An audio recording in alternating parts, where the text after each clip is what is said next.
Bueno, buenas noches. Buenas noches en medio de esta Semana de la Arquitectura. Que bueno, que yo antes que nada me congratulo de que, digamos que el eje central esté siendo el de las ciudades y las comunidades sostenibles y por tanto la preocupación.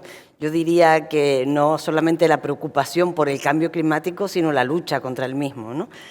Y que esos sean los ejes, ¿no? Y que además llevemos trabajando, como ahora comentaba el decano, llevamos trabajando durante varios meses en diferentes mesas, tocando los diferentes aspectos que tienen que ver con las ciudades y las comunidades sostenibles, intentando hoy efectivamente hacer una síntesis, ¿no? Yo no he traído ni siquiera presentación, sino bueno, las frases que quiera seleccionar el moderador.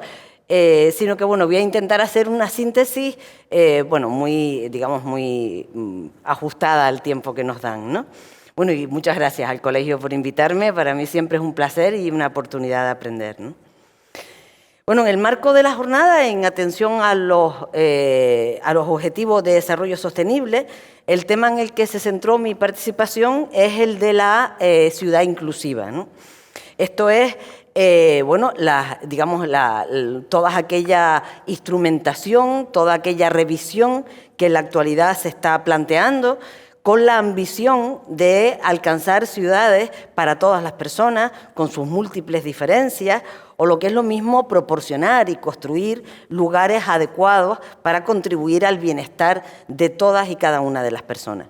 Yo creo que fue de gran interés la mesa que tuvimos, en la cual se tocaron diferentes aspectos de la inclusividad. En particular, yo creo que hay dos temas que se destacaron, ¿no? Uno de ellos fue el de la accesibilidad universal como condición esencial, no como condición para una minoría que tiene determinado tipo de problemas de movilidad. Es una mejora del espacio, y en especial cuando es el espacio público, para todas las personas. Y yo creo que eso es importantísimo, importantísimo para nuestra profesión, desde una dotación, un equipamiento, una acera o un parque, ¿no? El otro tema que también se destacó fue el tema de la participación ciudadana efectiva.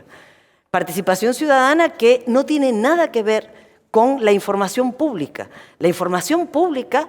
y yo tengo una obsesión con este tema, ¿no? La información pública era un tema que tiene que ver con el derecho de propiedad. Hacíamos planes en los cuales, en tanto que eras dueño de una determinada parcela o de una determinada edificación, se te daba, en cuanto, digamos, como derecho de propiedad, tu capacidad de informarte y de alegar, en tanto en cuanto tenías que defender tu propiedad. Eso no tiene nada que ver con la participación ciudadana. Y sin embargo, en la legislación de urbanismo se ha reunido todo de tal forma que no termina de separarse. Y desde mi punto de vista, yo creo que deberíamos de separar los dos temas. La participación ciudadana efectiva tiene que ver con el derecho a la ciudad, con el derecho a que las personas y las ciudadanas y ciudadanos sean informados y además participen, aporten. No quiere decir nada más lejos de mi intención que desde luego se hagan propuestas y se voten. O sea, ese tipo de aspectos mal interpretados de la participación ha hecho un flaco favor al método, ¿no? Sin embargo, es fundamental que las personas, aquí tenemos, al contrario de los países anglosajones, muy poca experiencia y tradición como ciudadanos de, digamos, opinar sobre una transformación que se vaya a producir en nuestra parcela, en nuestra casa, etcétera. Es importantísimo que las personas estén informadas y participen, y esa es la participación ciudadana efectiva de la que se habló bastante en nuestra mesa. Sin embargo, yo no me centré en esos dos temas, los traigo porque me parece importantísimo, ya que de alguna forma me siento un poco representante de lo que ahí ocurría y hablando con respecto al aspecto de la ciudad inclusiva. Yo me refería a un tema de algún modo un poco más general. Yo me referí a la integración de la perspectiva de género, fundamentalmente en el urbanismo y en la planificación, en tanto que metodología para avanzar hacia ciudades inclusivas. Lo que es muy interesante, lo que a mí me parece doblemente apasionante de la metodología de la perspectiva de género, es que, por supuesto, que parte, y todo su desarrollo partió, de, digamos, de atender a las diferencias entre mujeres y hombres, en tanto que, y por tanto, a combatir los sesgos que se habían ido generando alrededor de la mujer y de el concepto de género de mujer que se ha ido creando en nuestra sociedad. Pero esa metodología se ha convertido en una metodología eficaz para revisar nuestras ciudades, nuestros espacios, nuestra forma de hacer los planes y acercarnos a ciudades inclusivas, por supuesto superando los sesgos de género, pero también los sesgos derivados de las diferencias de movilidad, de edad, de capacidad económica, de raza o de religión. O sea, estamos llenos de sesgos, pero llenos. Y además la mayor parte de ellos los tenemos metidos en las tripas. Están metidos en nuestra conciencia, en nuestras costumbres. Y por supuesto que se traducen a todo. Se traducen a los libros, a los cuentos que les damos a las niñas y niños, y se traducen a las calles, a los espacios que habitamos, a las casas que hacemos, a cómo planificamos el acceso a un edificio de viviendas, cómo pensamos en un parque. La metodología de la perspectiva de género lo que hace es cambiar nuestra forma de mirar.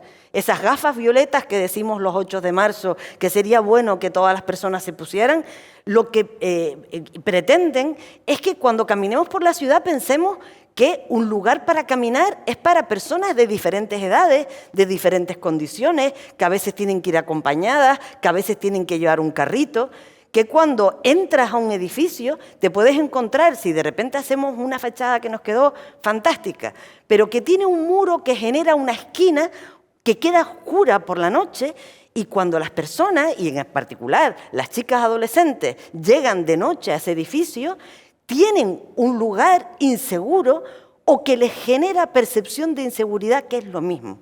Y esas cuestiones disminuyen el derecho a la ciudad de las personas y hacen que la ciudad no sea para todas las personas. En la actualidad está habiendo una proliferación de instrumentos, como digo, métodos, o sea, de aplicación al planeamiento y al urbanismo y al diseño urbano en particular, también a la arquitectura, de esta perspectiva de género, de esta metodología, que se está traduciendo en la legislación de urbanismo, en algunos casos en la propia ley, como ocurre en Valencia o como ocurre en Extremadura, o en normas técnicas que las desarrollan. El Gobierno de Canarias, en concreto, ha optado por esta vía. Sabemos que en el año 2018 se promulgó nuestra nueva ley de urbanismo con sus reglamentos que se aprobaron en el año 2019. Por primera vez se hace alusión a la igualdad en nuestra legislación de urbanismo, pero es una alusión bastante enunciativa, no es instrumental. Por tanto, ¿qué se pretende ahora? Que se están trabajando en las normas técnicas para la igualdad en el planeamiento. Pues se pretende avanzar básicamente en 3 aspectos, que son los únicos que voy a dejar sobre la mesa. En que las personas son diferentes con respecto a un montón de condiciones, y ese tipo de condiciones hay que tenerlas en cuenta, en particular en el espacio urbano, en las dotaciones, en la configuración del espacio público y, por supuesto, en las viviendas y sus tipologías. En segundo lugar, que la vida es algo más que la vida productiva. Es fácil, y el último año y medio ha sido una clase, ha sido un máster, que nuestra vida no consiste en ir a trabajar y volver. Consiste en comprar una cosa pasado mañana, consiste en tener un sitio donde las niñas y los niños puedan jugar, consiste en tener una tienda cerquita, consiste en tener un equipamiento donde una persona mayor cerca de su casa se acerca con facilidad. Por tanto, atención a todas las esferas de la vida, en particular la vida cotidiana. Y en tercer lugar, el espacio público es un bien común, y es un bien común esencial, y pertenece a las personas, no pertenece a los vehículos, no puede ser un lugar lleno de contaminación, tiene que ser un lugar sobre todo para el encuentro ciudadano.